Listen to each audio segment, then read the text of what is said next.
अगला प्रश्न पूछ रहे हैं जनागमपंथी आसी जैन सहादरा दिल्ली से। नमोस्तु आचार्य भगवान। कर्मोदय वशात किसी साधु भगवंत के हाथों में अगर कोई जख्म आदि हो जाए तो ऐसे में आहार चर्या किस प्रकार से संपन्न होगी? गुरुदेव समाधान करें। नमस्ते। दिगंबर जैन साधु की चर्या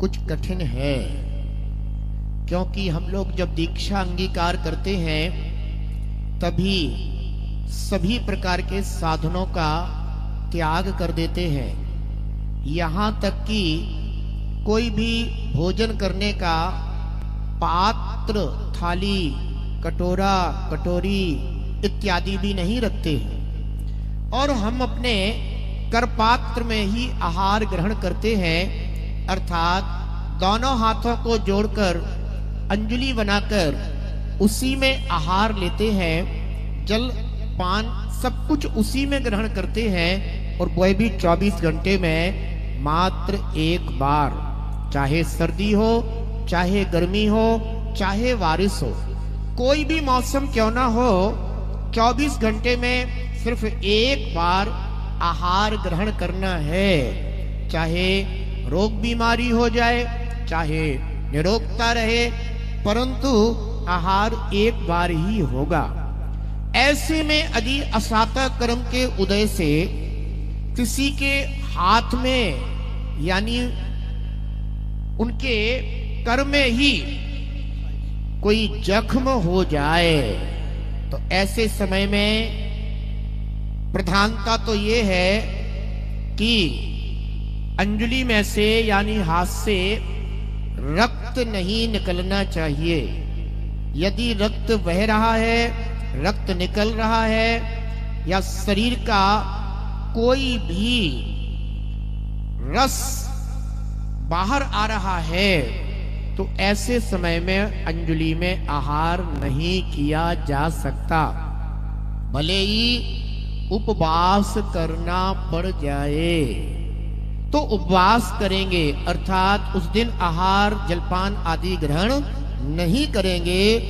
जब उस घाव से या जख्म से कोई भी रुधिर आदि रस स्रवित नहीं हो रहा होगा, ऐसे समय में सावधानी पूर्वक वह आहार ग्रहण कर सकते हैं, परंतु उसका भी वह आहारोपरांत या घाव जख्म आदि भरने के उपरांत प्रायश्चित ग्रहण करेंगे कि हमारे को ऐसा जख्म हो गया था, वे अपने गुरु से प्रायश्चित लेंगे।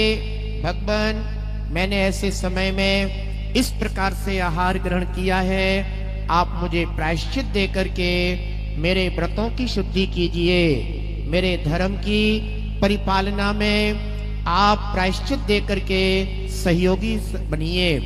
इस प्रकार से वह शिष्य अपने गुरु के चरणों में उपस्थित होकर अपनी शुद्ध मन से आलोचना करेगा, प्रायश्चित ग्रहण करेगा।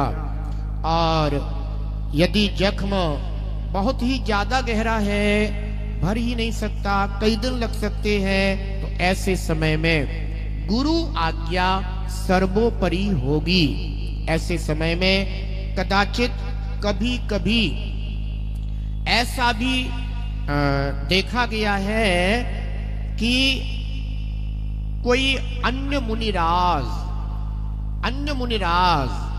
फिर उनके लिए उनके उस करपात्र में जो नारियल आता है ना, तो नारियल जो सूखा हुआ होता है उसके दो भाग करके जो नारियल की नरेली होती है उसको उनके हाथ में करपात्र में रख देते हैं। यद्यपि उसका भी बाद में मुनिराज को प्रायश्चित ही ग्रहण करना होगा, क्योंकि वह परिस्थिति विशेष है, तो उसका भी वो प्रायश्चित लेंगे।